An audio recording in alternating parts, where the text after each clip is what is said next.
आज की कहानी गाय को मिला वरदान।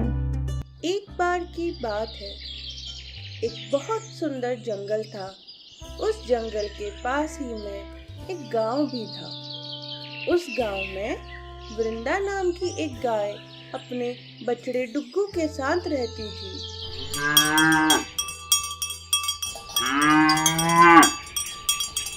वृंदा रोज सुबह होते ही पास के जंगल में चरने के लिए जाती और शाम होते होते अपने प्यारे से बछड़े के पास आ जाती।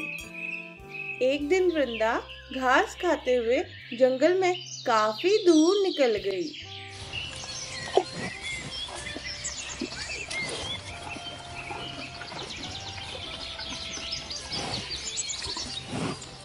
घास चरते हुए वो इस बात से बिल्कुल अनजान थी कि जहाँ वो घास चर रही है वहाँ एक खूंखार शेर की गुफा भी है। शेर अपनी गुफा में सो रहा था और पिछले कई दिनों से भूखा भी था। गाय की घंटी की आवाज से गुफा में सोए हुए शेर की नींद टूट गई और वो सोचने लगा, किसकी इतनी हिम्मत जो मेरी नींद में बाधा डाल रहा है। वह धीरे धीरे गुफा से बाहर आया और गुफा के बाहर गाय को देखकर खुश हो गया और उसने मन ही मन सोचा, ओह, तो ये है, आज तो मजा ही आ जाएगा इस गाय को खाकर। बहुत दिन हो गए हैं स्वादिष्ट खाना खाए हुए, आज तो मैं पेट भर कर खाऊंगा। ये सोचकर उसने एक तेज दहाड़ लगाई। वृंदा शेर की दहाड़ सुनकर डर गई और जैसे तैसे हिम्मत करके उसने मुड़ के देखा तो उसके सामने शेर खड़ा था।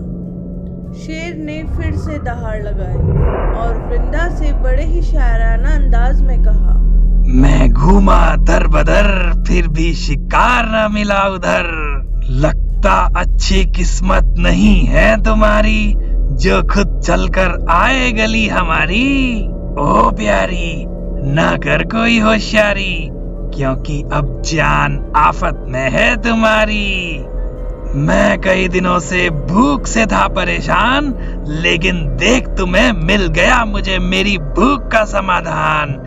शेर की बात सुनकर वृंदा डर जाती है और रोते हुए शेर से कहती है, मुझे जाने दो, मुझे मत खाओ। मेरा एक छोटा बच्चा है जो अभी सिर्फ मेरा ही दूध पीता है और उसे अभी तक घास खाना भी नहीं आया है। वृंदा की बात सुनकर शेर हंसते हुए कहता है, तो मैं क्या करूं? अपने हाथ में आए शिकार को यूं ही जाने दूं? मैं तो आज तुम्हें खाकर अपनी कई दिनों की भूख मिटाऊंगा। शेर के ऐसा कहने पर वृंदा उसके सामने रोने लगी और विनती करते हुए कहती है कि आज मुझे जाने दो, मैं आज अपने बछड़े को आखिरी बार दूध पिला दूंगी और उसे बहुत सारा प्यार करके कल सुबह होते ही तुम्हारे पास आ जाऊंगी।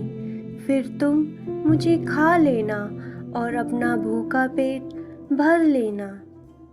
शेर वृंदा की ये बात मान जाता है और धमकी देते हुए कहता है कि अगर कल तू नहीं आई तो मैं तेरे गांव आऊंगा, फिर तुझे और तेरे बेटे दोनों को खा जाऊंगा। वृंदा शेर को अपना वचन देकर गांव वापस चली आती है। वहां से वह सीधा अपने बछड़े के पास जाती है, उसे दूध पिलाती है और बहुत सारा प्यार करती है। फिर बछड़े को शेर के साथ हुई सारी घटना बताती है और कहती है कि बेटा, अब तुम्हें अपना ख्याल खुद ही रखना होगा। मैं कल सुबह होते ही अपना वचन पूरा करने के लिए शेर के पास चली जाऊंगी। यूं तो मैं तुम्हें लेके इस जंगल से कहीं दूर भी भाग सकती हूँ और सुबह होने तक हम बहुत दूर भी पहुंच जाते। पर मेरी ये सीख तुम हमेशा याद रखना कि सत्य से बड़ा कोई धर्म नहीं होता। अपनी माँ की बातें सुनकर बछड़ा रोने लगा। दूसरे दिन सुबह होते ही वृंदा जंगल की तरफ निकल जाती है और शेर की गुफा के सामने पहुंचकर शेर को आवाज लगाकर कहती है, अपने वचन के अनुसार मैं तुम्हारे पास आ गई हूँ। अब आप मुझे खा सकते हो। गाय की आवाज सुनकर शेर अपनी गुफा से बाहर निकल कर आता है और गाय को अपने वचन का पालन करते हुए देख बहुत प्रसन्न हुआ। अचानक जोर से एक बिजली कड़की। वृंदा बहुत डर गई और उसने अपनी आंखें बंद कर ली और फिर जैसे ही उसने अपनी आंखें खोली तो शेर अपना रूप बदलकर भगवान जी के रूप में प्रकट हो गए और वृंदा से कहते हैं, वृंदा, मैं तो तुम्हारी परीक्षा ले रहा था। तुम अपने वचन की पक्की हो। मैं तुमसे बहुत प्रसन्न हुआ और अब तुम्हें एक वरदान देता हूँ कि आज से सभी लोग तुम्हें गौ माता कहकर पुकारेंगे और तुम हमेशा पूजनीय रहोगी और जिसके भी घर तुम रहोगी उस घर में हमेशा मेरा वास होगा और उस व्यक्ति के घर तुम हमेशा सौभाग्य लेके आओगी। अब तुम अपने घर और अपने बछड़े के पास वापस जा सकती हो। ये कहकर भगवान जी अंतर्ध्यान हो गए।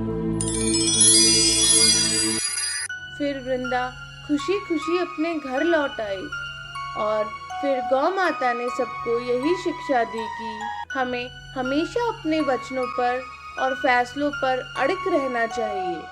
जीवन में आने वाली सभी मुसीबतें दृढ़ संकल्प से ही खत्म हो जाती हैं। अगर आपको हमारी कहानियाँ अच्छी लग रही हैं तो वीडियो को लाइक करना मत भूलना और हाँ, जल्दी से चैनल को सब्सक्राइब करके बेल आइकन को प्रेस कर देना। तभी तो रोज आप हमारी मजेदार कहानियाँ देख पाओगे।